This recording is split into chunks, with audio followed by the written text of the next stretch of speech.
Welcome to a special edition of the Legacymakers podcast. We've created a 4-part series called The Integrated Dad with very special guests from executive coaching firm Novus Global, Seth Schmidt and CJ Martindale. In this podcast series, we will be discussing and learning how we can apply the tool of integrity to live an integrated life as a dad and human to build a more powerful legacy.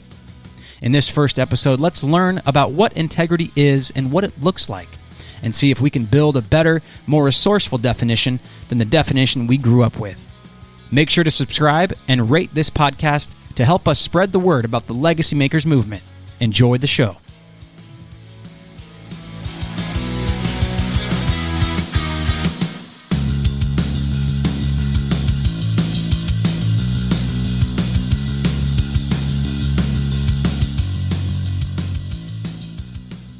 All right. Hey, well, welcome into an awesome episode and actually a podcast series that we've created with Legacymakers and coaching firm Novus Global. Really excited to share just a little bit about all that, a lot of the work that Novus Global tends to revolve around. And today we have special guests, Seth Schmidt and CJ Martindale from Novus Global. They are executive coaches themselves. And actually, if you guys don't know this, Seth is my personal coach, and I would not be able to do anything that I do without Seth. So just super thankful for Seth and Novus Global and all the work that they're doing. This series is called The Integrated Dad. And so let's just go ahead and dive right in. I'm going to have Seth and CJ introduce themselves and just share a little bit about what they're all about and maybe some Novus Global information. Sound good? Yep, sounds great. Cool. Seth, why don't you hit it off? All right. Hey, my name's Seth. I'm a coach at Novus Global. I am married to Deanna. I've got 3 epic daughters that are 11, 8, and 4. And I've been a part of Legacymakers for the last year or so. And I just love the vision of what you guys are up to. And there's so many overlaps in the work that I get to do in the corporate space, in the nonprofit space. And it's really, really fun to be on this podcast with you. Thanks. Love it. Yeah, same here. My name is CJ Martindale. I hail from Fort Collins, Colorado. I've been a part of Novus Global for about 2.5 years. And before that, was running marketing and sales for a company here out of Fort Collins, and a nationwide company. Grew up on a farm, and that's pretty much the extent of me. I'm an original farm boy. Nice. So I'm excited to be on this podcast, excited to talk about integrity and what it is that Novus Global does and who we are.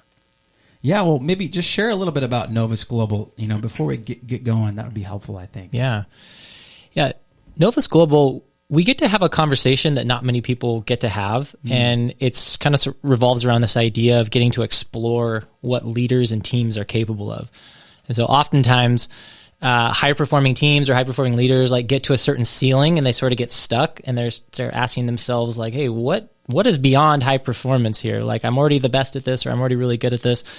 And our firm really specializes in coming in and kind of cracking the ceiling off of that high-performing space, whether it be an individual or a team, and introducing this question of literally what are you capable of? Let's actually stop for a minute and have that conversation. And so we get to work with companies and leaders for any length of time to really explore that topic. And what's fun is we start getting clear on that, then we can actually start going and creating those results. And oftentimes they lead to really fulfilling and life-changing results for people. I love it. CJ, anything to add on that? Yeah, beautifully said, Seth. I would add one thing, which is that maybe all of us can agree, even the people listening, that 2 things are true about every person. The first is that everyone gets in their own way somehow, and everyone is capable of much more than what they're currently doing. And so at Novus Global, we come into a person's life and we see what the blind spots are that get in the way of helping someone achieve what they're capable of achieving. And like Seth said, it can end and last for any number of time, but typically it's building a pretty strong relationship around a foundation of it is integrity, which is a fun conversation we'll have today. I love it. Thank you guys so much for sharing. And, just for everyone who's listening right now, I just thought it would be so cool if we could, partner up with these two gentlemen and Novus Global and really dive into the conversation around integrity and what does it look like to live an integrated life, especially as a dad. And if we can somehow pair the work that they're doing, with organizations and businesses and executives and teams, with, being a father and being a husband, and doing the things that we do as dads, and maybe that does include work, and really use this tool and the conversation that they have to build a legacy as a father, that we're proud of, that our kids are proud of, and one that is, through and through, that lasts multiple generations. And I don't believe that you can do that without integrity. And so that's why I wanted to have these guys on the show. And so let's go ahead and just talk about what is integrity. What is an integrated dad? Why don't we just go ahead and dive in there? And I titled the whole podcast series "The Integrated Dad." I thought that sounded kind of nice, but also, integrated. The root word of integrated is integrity. And so let's talk about integrity. Why don't we just go ahead and dive in there? Someone want to give a definition? What's integrity to you guys? So I'll start by saying what integrity isn't, or maybe I'll take a look at what culture typically defines integrity as. Most people, when they think of integrity, they think of sort of a moral scale. So if somebody has integrity, it's because they're a good person. They have good ethics. Whereas a person, if they don't have integrity, then they're seen as somebody who can't be trusted or doesn't have morality or ethics inside of them. And so in our work, we don't look at integrity like from a moral sense. We look at it as a tool. So interesting. Yeah, almost like if it was like a hammer sitting on this table, we use it as a tool. Yeah, I mean, it's just funny that you say all that, because I know growing up, especially in the church world and Christian world, integrity is very much about like purity, right? Being pure, not looking at the opposite sex, lustfully. But what you're saying is that integrity is something way more than just trying to be pure, right? Yeah, and maybe there's a piece of that that's actually true. Like the definition that we'd like to use, because we believe it's a very resourceful definition. And when I say resourceful, meaning like useful, like you can actually use it like a tool. And so the way we define integrity is what it takes for something to be whole and complete. Oh, wow. So there's a little bit of what you said there that kind of ties to that. But, I guess, I can see that. So it's like, what does it take for something to be whole and complete? And a great example of this is like a bike, right? Yeah. So if you've ever gotten, the kids ready to go for a bike ride, you pull up the garage and you're ready to go sail down the driveway, and you realize, oh man, I got flat tires here, right? Your bike is out of integrity, and you know what it's like to ride with your kids around the block or down to the beach or wherever you're going with a flat tire. Yeah, it's a whole lot more work. Yeah. Oh my gosh. Yeah, your legs burn quicker. You're trying to keep up with your kids, right? I mean, it's just like, ugh, I don't want to be on this bike, exactly. Right? And so, so part of this idea of integrity is wholeness. So when something is whole and complete, we talk about it as having integrity. Yeah, and to add to that, Seth, bringing it back to what people typically think it is, if you look up the definition of integrity, it says something like a person of high moral standards or something like that. And what we notice is that the morality side really gets in the way, because if we bring it to that bicycle analogy, imagine you open the garage and you go and see that you have a tire that is flat. And how most people operate is they're going to shame out about the fact that their tire is flat, and they're going to hide and they're going to run away, and they're not going to mention the fact that their tires are flat.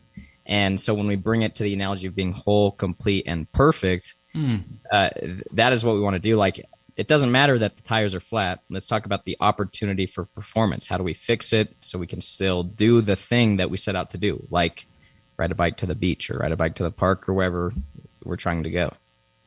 Interesting. Wait, let's talk about the whole shame concept you were saying. Yeah. What tends to get us into that mindset, when we're pursuing integrity, or, we're out of, how did you say it? Like being whole and complete. Mm-hmm. Right. That if we're not whole, maybe we don't feel that way, or what brings on that sense of shame? Well, it's basically just the way that we are raised throughout our entire life. Most of the time, so let's say, for example, you don't keep a commitment to somebody else.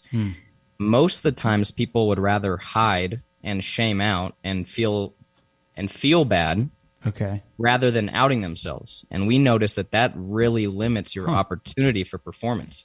And so when people believe that integrity is a virtue, like Seth mentioned at the beginning, most of the time we find out people feel bad or they feel guilty, and they devalue themselves.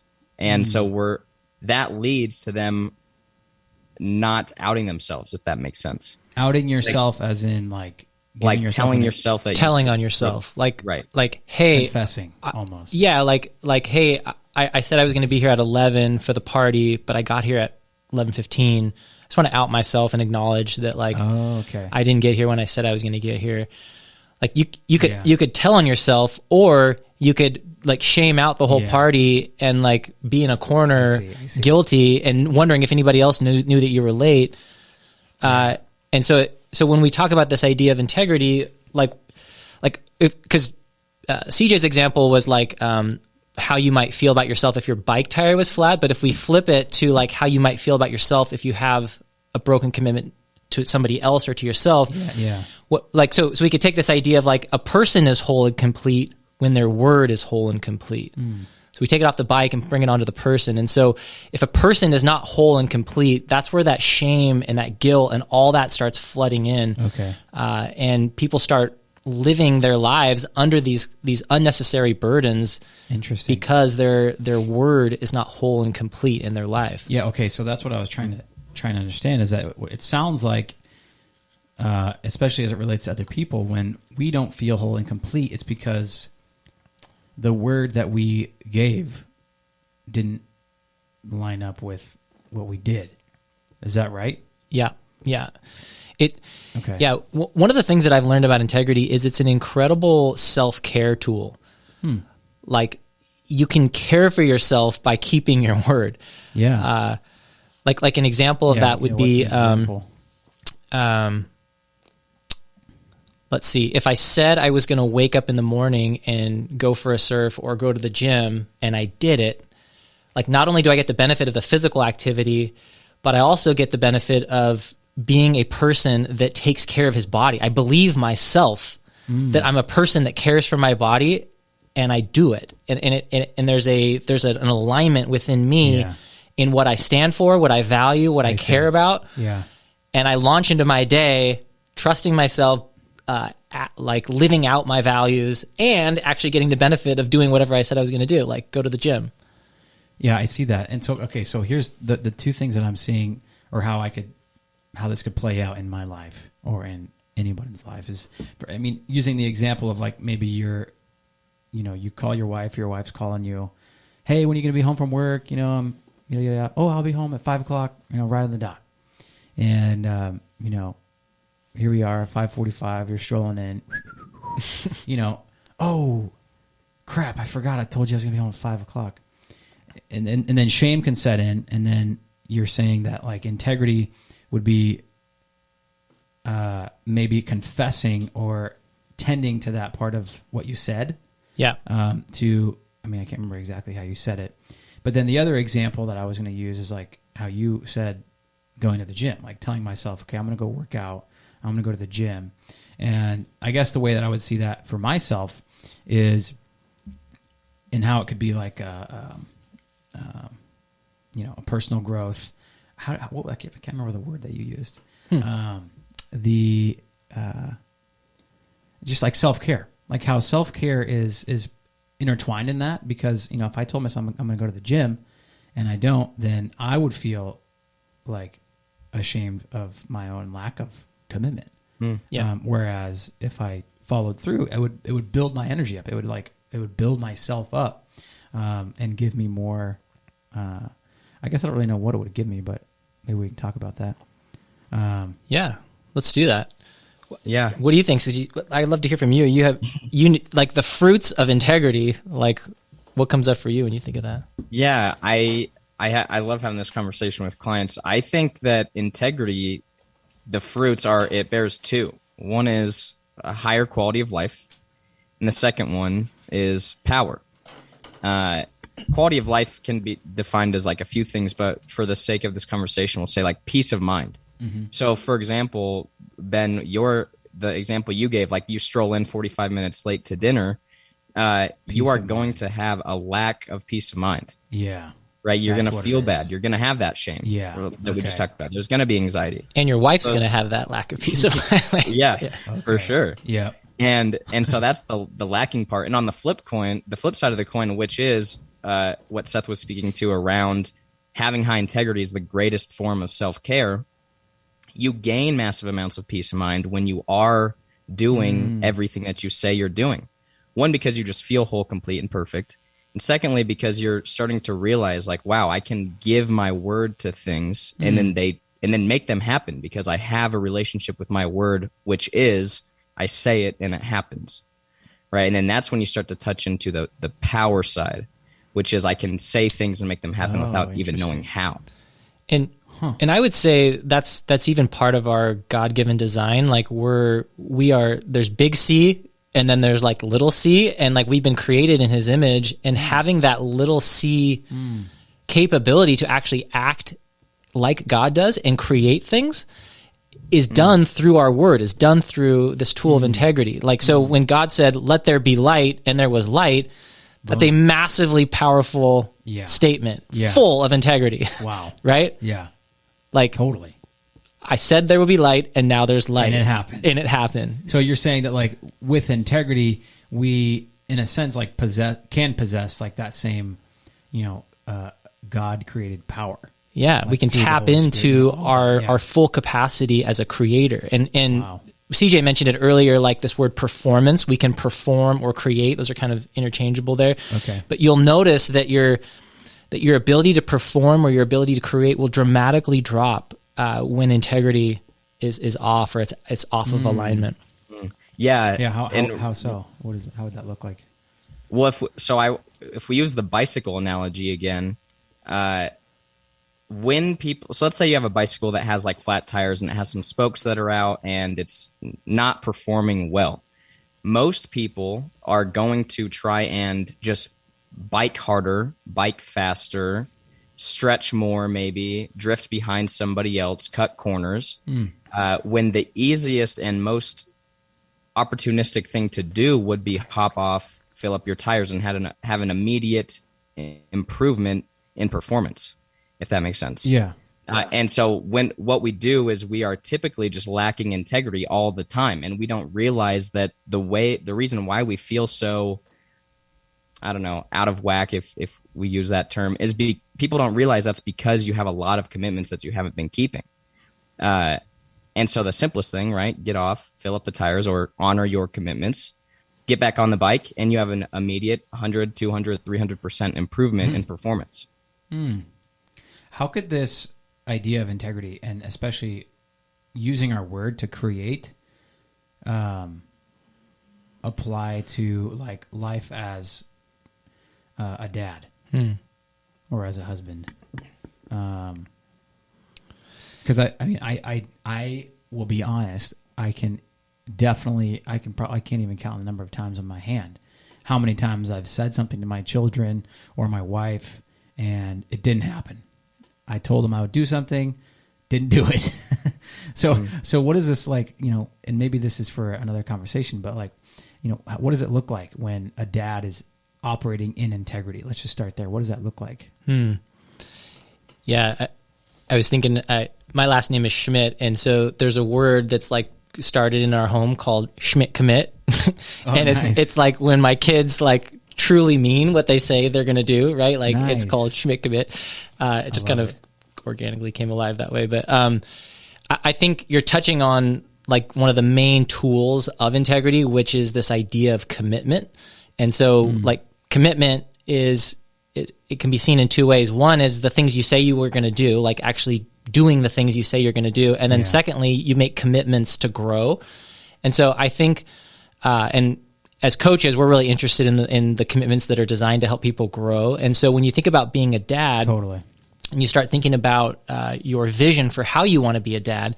And by the way, there's no greater joy when I get on an exploratory call with somebody who's like checking out this work, and they tell me, I want to have a vision as a dad. I want to crush it at work, but I also want to crush it at home. Like when I hear that, I'm just like, amen. Like that is exactly the conversation I want to be having for the next year with you. And so oftentimes integrity and commitments can be used in really powerful ways as a dad. Like, cause especially if you have a clear vision for what you want to create as a dad. So, if you, if you say to yourself, like, I want to teach my son how to hunt, right? Or like how to shoot a gun or something like that, right? Like, and you've told your son that you want to teach him how to use a gun. Like, what do you think your son's going to come to you every weekend and come up to you and say, like, oh yeah, they're going to be like, when are we going to go hunting? When can we get the BB gun out? Right? Like it's just going to be like a constant barrage of and so like, just imagine what happens if you're like, oh, in a second, buddy, or like, let me finish this call, or I got to help mom with dinner, or, I mean, a lot of those things are very good things. Like, it's not bad to help your wife, like, cook the dinner for the night, but like, imagine what that does to the relationship that you have with your son, who you've casted vision with to go hunting with, or to learn how to shoot a gun. It deteriorates the trust, right? Like, and many of us have wounds from our own childhoods of like our parents not being able to live into their word and what they said. Oh yeah. And so integrity is like a massive tool that helps you, think twice about what you say yes to. Yeah. Right. Slow it down a little bit. Yeah. Think about it. Right. But it also helps create your vision. So like if your vision is to have a hunting relationship with your son, then this tool of integrity helps you pull the gun out of the closet and say, let's go, into the desert and let's learn how to shoot. Like we're going to take the 3-hour drive and do the whole thing because that's my vision. And I said I would do, I'm using integrity to move me into that space. So okay, let me just recap here. So integrity is when you're whole and complete. Redefine that again, or say that again. What is it? What's the definition from your guys' perspective? Yeah, you want to say it, CJ? Yeah. It's being whole and complete, and I like to throw in being whole, complete, and perfect, sound, unbroken condition. That's my working definition. And then you're saying that, like, from that, we get peace of mind, right? You get quality of life, and you get power. Quality of life and power. Yeah.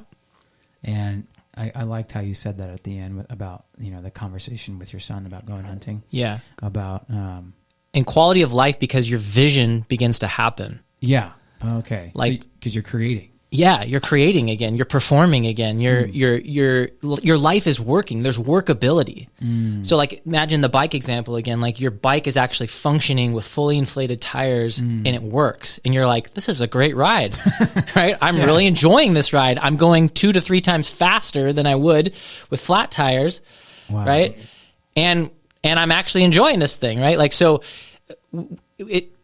we have this slogan in our work that's like, we want to help you get more done in less time with more enjoyment. And it sounds a bit like a t-shirt or something cheesy, but literally this tool of integrity is what helps you enjoy the bike ride, go faster, and have more bike rides because there's workability in the system. There's workability in your life, in the way that you've set it up. And so that quality of life, and then secondly, power, like you feel internally aligned, and everything you say you want begins to happen, and there's a sense of power there, and you start going, wow, what else could I do with my life? Because you've started to live with integrity, or live according to what you say, and you've slowed down, you've thought about it, you've been more, thoughtful with maybe the commitments you might make with your word, or to yourself, and so it's creating this, like what you say, right?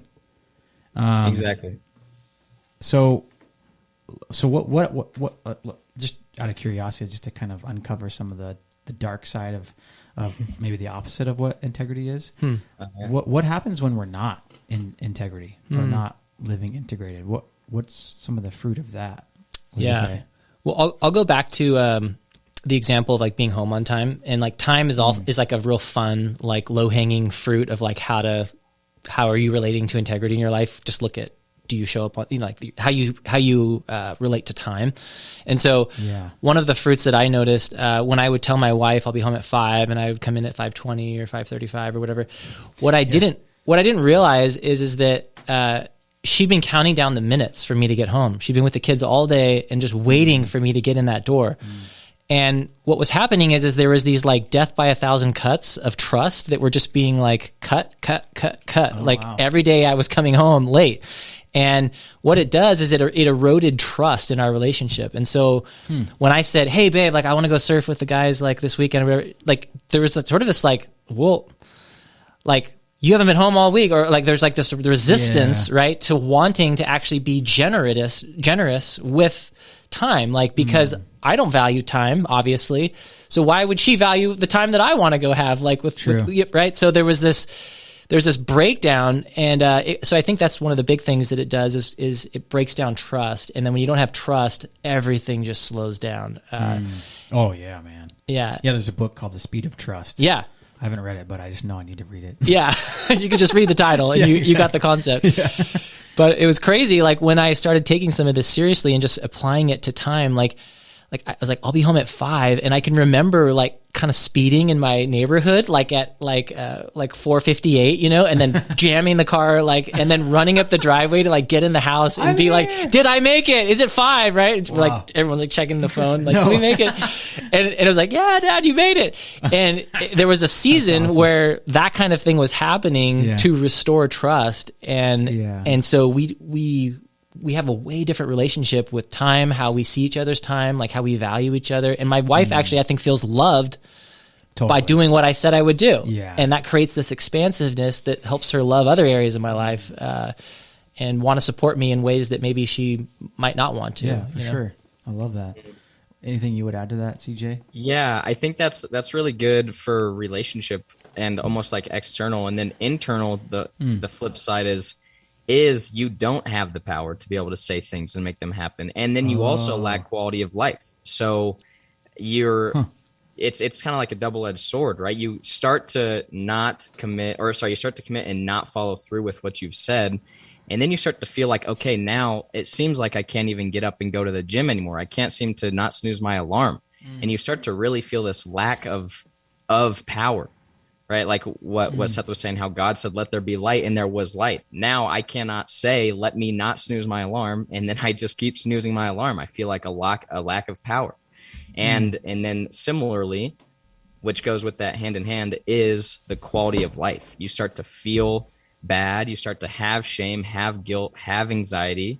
And you could, I mean, you guys don't even have to believe me. You can just look in your life. Like if you have a day full of like things that you're committed to and you don't believe you're going to be able to do any of those, that day is going to be a drag. Like you're not going to enjoy that day. You're going to have a lot of voices in your head. You're going to have a lot of anxiety. You're not going to believe anything that you're saying.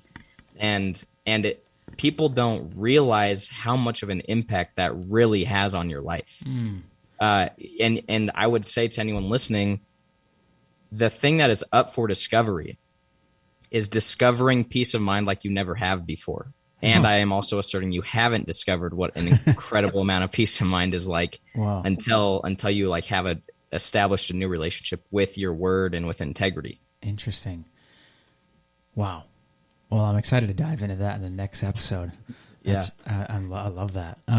I just wanted to throw this thought out there as it relates to legacy and just in the whole concept of trust with our children and our families. I think integrity is so important because, like Seth said, it establishes trust. Our kids and our wives, you know, in their minds, like language and our words are so powerful, you know? And how often do, you know, myself and how often do we do that? How often do we break what we say we're going to do? And in their minds, like our word is everything, especially our kids. And, you know, it's so easy to say that, you know, say stuff and tell them we're going to do stuff or, hey, make these promises. And then we're like, oh yeah, actually I can't, or actually I got to go to work, or I got this thing. And they had pretty much bet their whole life on what you said. And you break that, and you break their heart. And it is so detrimental to the legacy that we're trying to build, as in our families and with Legacymakers, that we can't afford not to have and build integrity into our life, because we can't have a legacy if we don't have integrity. We can't have trust if we don't have integrity. It is a necessary ingredient. It just doesn't work without it. I would say, is there anything else to add, to this show? I think we really did a great job covering just what is integrity, what does it look like. Anything else you guys might want to add? Just any little nuggets or anything like that before we kind of close out this episode?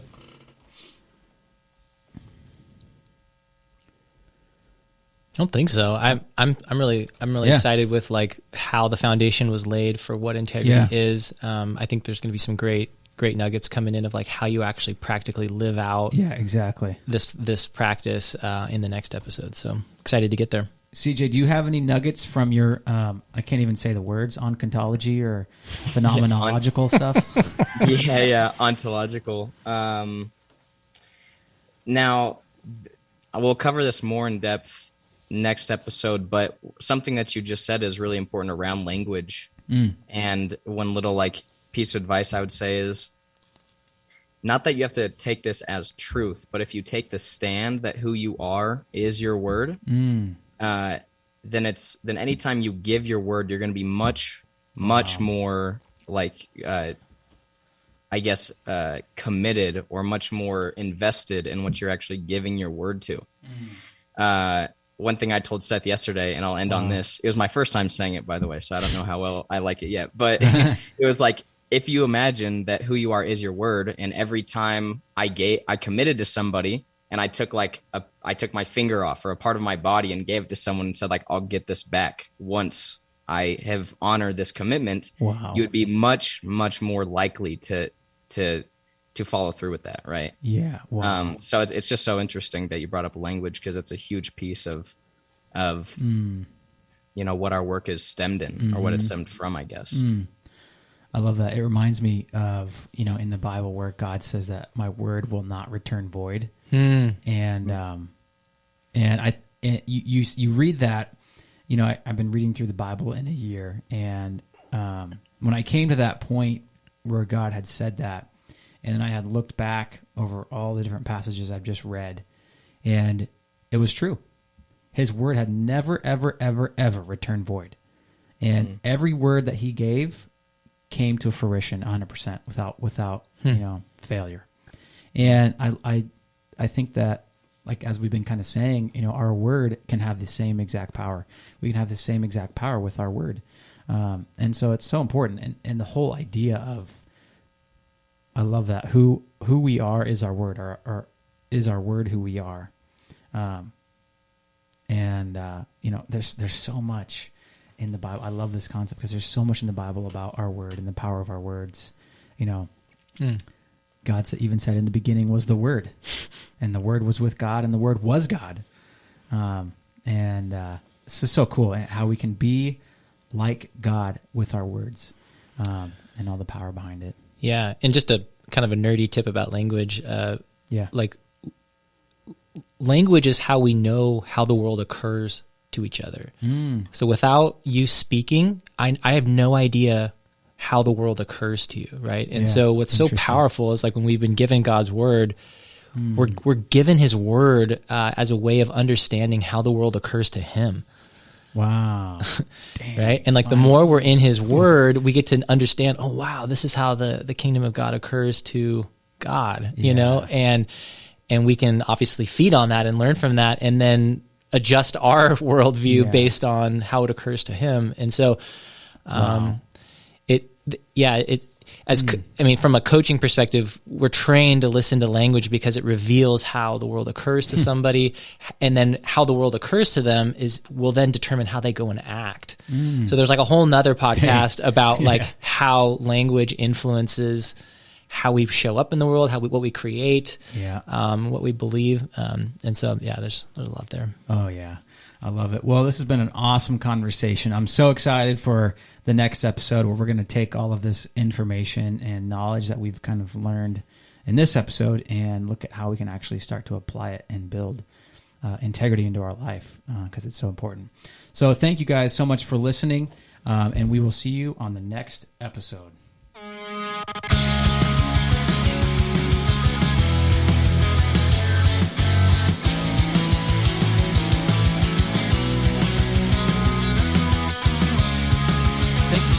Tuning in to today's episode of the Integrated Dad podcast series with Legacymakers and Novus Global executive coaches Seth Schmidt and CJ Martindale. If you are looking to take your vision of life or work and turn it into reality, we can't recommend getting coaching with Novus Global and these coaches enough. If that's something you might be interested in, you can email us at team@chooseurlegacy.com or click the link in this podcast. If this episode encouraged or inspired you to build a more powerful legacy for you and your family, don't forget to subscribe, rate, and review this podcast to help us spread the word about the Legacymakers movement. Thanks again for listening.